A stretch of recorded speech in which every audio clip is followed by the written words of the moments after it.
Պարոն Դանիելյան, 44-օրյա պատերազմից 5 տարի է անցել, 5 տարի հետո ասես ունենք անորոշություն, ունենք զոհերի և վիրավորների չհստակեցված թիվ, պետական անտարբերություն, սա այս ամենը ինչի մասին է խոսում։ Ես դրանք ավելացնեի նաև անհայտության մեջ գտնվող մեր հայրենակիցներին, որ տարբեր տվյալներով 191 հաստատված թիվ կա, իրենք էլ այսօր հարազատները, բարեկամները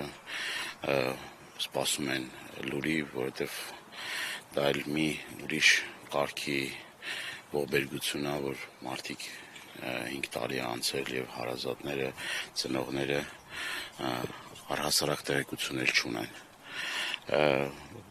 Պետության ղեկավարության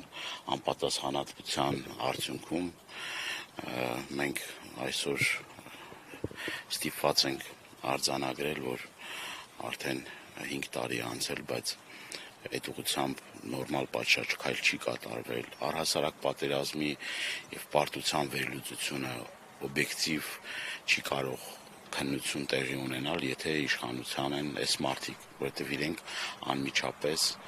պատասխանատվություն են կրում բանակցային գործընթացը ձախողելու, իրենք պատասխանատվություն են կրում պատերազմը ոչ պատշաճ կազմակերպելու, իրենք պատասխանատվություն են կրում ոչ միայն 44-օրյա պատերազմի համար, այլ այն ամեն աղետների համար, ինչը որ բերել հասցրել են մեր ժողովրդին, մենք այսօր ցավոք սրտի մեր օրացույցով գրեթե ամեն ամիս տարբեր պատերազմների, տարբեր արհավիրքների հիշատակի օրեր ենք ունենում, ցավոք սրտի այդ հիշատակի օրերը և խոնարհումի օրերը իրենք գիտեք կազմակերպում են խրախճանքներ, կազմակերպում են ֆեստիվալներ և տարրական ապրումակցումը մարդկանց ցավին դարման լինելը չի կատարվում իշխանությունների կողմից, մենք տեսնում ենք, որ երկար, այսպես տարիներ շարունակ անգամ իրենք չեն բարեհաճում ծաղկեպսակ խոնարհել և ցավոք սրտի ես պիտի արձանագրեմ, որ նաև ծնողներից ինձ վերջերս մեկը մոտեցավ, ասեց, որ տաքսու վարորդն է բերել և պսակը դրել կառավարության կողմից, պաշտպանության նախարարության կողմից, սա վերաբերմունքը հասկանում եք, սա պետության վերաբերմունքն է այն հերոս տղաների, որոնք իրենց կյանքի գնով ազատագրել են Արցախը, հետո իրենց կյանքի գնով Հայաստանի Հանրապետության տարբեր սահմաններն են պահել և այսօր էլ ծնողների նկատմամբ այդ վերաբերմունքը, գիտեք, որ Եռաբլուրում ինչպիսի բառեր չեմ գտնում, ինչպիսի վերաբերմունքի արժանացան որդեկորույս ծնողներին, իրենց քաշ տալով, բռնություն կիրառելով, իսկ հետո այդ կեղծ ծնկի գալը իրենց նիստերի ժողովների ժամանակ, դա արդեն մեկ դերասանի թատրոն է դառնում և ոչ մեկ չի հավատում իրենց կեղծ, այսպես ասած, նախընտրական արդյունքներին։ Դա կրկնում եմ, այդ վերաբերմունքը պիտի ցուցաբերեն յուրաքանչյուր ընտանիքի ամենօրյա հոգածության, ամենօրյա ուշադրության կենտրոնում, այս հերոսների անցած ճանապարհը լուսաբանելով, ֆիլմեր նկարելով, ոչ թե այս կամ այն փոքրամասնության ֆինանսավորում տալով, գիտեք, որ փոքրամասնության մասին է խոսքը, այլ այսօր տեսեք, բոլորը լեգենդար ճանապարհ են անցել, ամեն մեկը մի հերոսական ուղի է անցել, այս մարդկանց, այս հերոսների օրինակով պիտի դաստիարակվի սերունդը, բայց ցավոք սրտի իրենք այլ ուղղության վրա են գնում, ոչնչացնելով, ավիրելով, մոռացության մատնելով, ուրացման ճանապարհով,